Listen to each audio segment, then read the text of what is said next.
लालू जी के सुपुत्र और ये मुकेश जी, ये सभी लोग कहीं ना कहीं एक ही थाली के चट्टे बट्टे हैं। लालू जी ने कोई क्रांतिकारी काम तो नहीं किया था ना, कोई पद्मश्री और पद्म भूषण तो नहीं ना प्राप्त कर लिया था। आरजेडी पार्टी जो है वो गुंडा तंत्र आधारित पार्टी है। नरेंद्र मोदी जी को मानने वाला प्रत्येक व्यक्ति वो इसी लक्ष्य में समाहित है।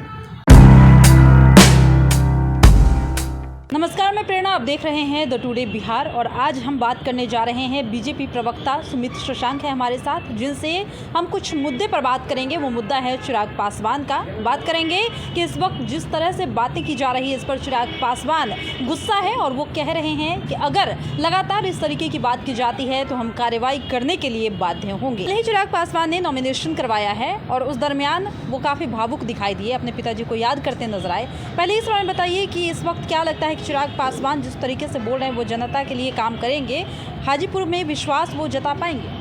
देखिए, निश्चित रूप से एनडीए का प्रत्येक प्रत्याशी कहीं ना कहीं उसने अपने कार्यों के आधार पे पूरे देश में बताया है कि किस प्रकार से आदरणीय नरेंद्र मोदी जी के पदचिन्हों पर चलते हुए प्रत्येक व्यक्ति राष्ट्र की उन्नति और उत्थान के लिए कार्य कर रहा है। चिराग पासवान जी के पिताजी ने बिहार में कहीं ना कहीं दलितों के सम्मान के लिए लड़ाई लड़ी और आज चिराग पासवान जी उस लेगेसी को आगे बढ़ा रहे हैं और निश्चित रूप से वो एक युवा नेता हैं और युवा नेता होने के नाते कहीं ना कहीं वो और भी अच्छे तरीके से दलित जो बच्चे हैं, बेटे बेटियां हैं, उनके हितों के प्रति कहीं ना कहीं सजगतापूर्वक वो कार्य कर रहे हैं और करेंगे भी, क्योंकि एनडीए का जो हमारा लक्ष्य है कि सबका साथ, सबका विकास और सबका सम्मान, तो इस पर जब नरेंद्र मोदी जी आगे बढ़ रहे हैं तो कहीं ना कहीं नरेंद्र मोदी जी को मानने वाला प्रत्येक व्यक्ति वो इसी लक्ष्य में समाहित है।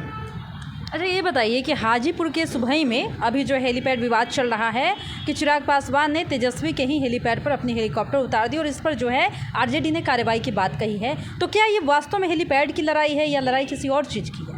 देखिए, आरजेडी पार्टी जो है वो गुंडा तंत्र आधारित पार्टी है। आरजेडी ने कभी भी, आरजेडी ना नीति है, ना नियत है, ना नैतिकता है।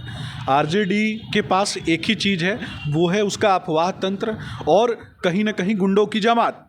और गुंडों की जमात के माध्यम से आरजेडी जो है वो कहीं ना कहीं उसने पहले भी पूरे बिहार को डराने का काम किया था और आज भी जब उसकी सरकार नहीं है तो इनकी जो हनक है वो आप बार बार देखेंगी कि कहीं ना कहीं इनकी हनक जो है वो जाहिर हो जाती है। देश में नरेंद्र मोदी जी पिछड़े समाज से आने वाले सबसे सशक्त प्रधानमंत्री के रूप में उभरे। जब वो पिछड़े समाज के लिए कार्य कर रहे हैं और पिछड़ी जातियों से आने वाले जो लोग हैं उनको कहीं ना कहीं प्रतिनिधित्व दिला करके आगे बढ़ाने का जब काम करते हैं तो ये लालू जी और लालू जी का जो गुंडा पार्टी है, ये गुंडा पार्टी जो है ये कहीं ना कहीं बिहार को बदनाम करने की साजिश रचती है और नीति, नियत और नैतिकता के पैमाने पर सबसे फिसड्डी अगर कोई है तो ये आरजेडी पार्टी है। लालू जी के कुकृत्यों का पोस्टर बॉय कौन? तेजस्वी, मीशा जी अथवा रोहिणी आचार्य जी, ये तय करना है। कहीं ना कहीं पूरा बिहार बहुत अच्छे से जानता है ये परिवारवाद की जमात, परिवारवाद की मंडली और कहीं ना कहीं देश को लूटने वाले लोग, भ्रष्टाचारियों की जमात के साथ कौन खड़ा है। तो परिवारवाद की बात तो ये लोग भी कर रहे हैं कि अब बीजेपी भी परिवारवाद कर रही है। वही तो मैं पूछना चाहता हूँ ना और देश की जनता को समझाना चाहता हूँ। बहुत अच्छे से समझना है, एक तरफ बिहार को लूटने वालों का परिवार, जिन लोगों ने बिहार को लूटा, लालू जी ने कोई क्रांतिकारी काम तो नहीं किया था ना, कोई पद्मश्री और पद्म भूषण तो नहीं ना प्राप्त कर लिया था, जिस कारण से उनको जेल जाना पड़ा। बिहार की भैंसों का चारा चोरी किया, बिहार का अलकतरा चोरी किया, बिहार का भविष्य समाप्त कर दिया, इस कारण उनको जेल जाना पड़ा। तो उसी भ्रष्टाचारी के तो सुपुत्र हैं वो। लेकिन अगर बात जब भारतीय जनता पार्टी पर जब वो आरोप लगाते हैं तो मैं पूछना चाहता हूँ कि भारतीय जनता पार्टी के किस नेता को टिकट दिया गया जिसके पिताजी ने भ्रष्टाचार किया हो, जिसके पिताजी ने बिहार को लूटा हो, जिसके परिवार के किसी सगे संबंधी ने देश को लूटने का काम किया हो, जिसको भी टिकट प्राप्त हुआ उनके पूर्वजों ने न जाने कितने वर्षों से देश की सेवा की है। इन लोगों ने किसकी सेवा की है?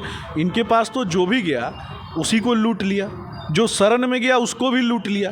अच्छा, एक आखिरी सवाल लेंगे कि इस वक्त जो है मुकेश सहनी और तेजस्वी यादव लगातार जो है चिराग पासवान पर कटाक्ष कर रहे हैं और ये कह रहे हैं कि समृद्ध दलितों को आरक्षण की ज़रूरत नहीं है, ये चिराग पासवान का कहना है। और इस पर चिराग पासवान खफा हैं और साफ कह दिया है कि अगर इस तरीके की बयानबाजियाँ बंद नहीं हुई तो आखिर में मुझे एक्शन लेना होगा, कार्रवाई करनी होगी। देखिए, ये लालू जी के सुपुत्र और ये मुकेश जी, ये सभी लोग कहीं ना कहीं एक ही थाली के चट्टे बट्टे हैं। आप इनकी पार्टियों का प्रारूप देखें कि दक्षिण भारत में इन्होंने ओबीसी का आरक्षण हटा करके किसको दे दिया? मुसलमानों को दे दिया। और उसी तरीके से ये कहीं ना कहीं SC ST का आरक्षण हटा करके किसको देना चाहते हैं? ये कहीं ना कहीं मुसलमानों को देना चाहते हैं। ये भी समझने की बात है। बाबा साहब भीमराव अंबेडकर, श्रद्धेय बाबा साहब भीमराव अंबेडकर का तहे दिल से देश का प्रत्येक व्यक्ति ना इस बात के लिए सम्मान करता है कि उन्होंने संविधान के प्रारूप को तैयार किया, लेकिन संविधान के प्रारूप को तैयार करने के साथ साथ उनके लिए हृदय में अगर असीम प्रेम और स्नेह हमारे मन में है तो उसके पीछे एक और कारण भी है, और वो कारण है कि बाबा साहब भीमराव अंबेडकर ने जिन्ना को लताड़ने का काम किया था, जिन्ना को लताड़ करके अपने दरवाजे से भगाने का काम किया था। तो दलितों का सम्मान, आदिवासियों का सम्मान और देश की पिछड़ी जातियों का सम्मान अगर कोई करता है तो भारत के यशस्वी नेता, भारत के यशस्वी प्रधानमंत्री आदरणीय नरेंद्र मोदी जी करते हैं। और नरेंद्र मोदी जी ने न केवल देश के सम्मान के लिए काम किया, भारत के सम्मान के लिए काम किया, उन्होंने सबके साथ सबके सम्मान, सबके विकास के लिए कार्य किया। इसी कारण से कहीं ना कहीं देश का प्रत्येक व्यक्ति, अंतिम पायदान पर बैठा हुआ व्यक्ति, जो गरीबों का सपना पूरा करने में लगे हुए प्रत्येक व्यक्ति, उनके साथ खड़े होते हैं।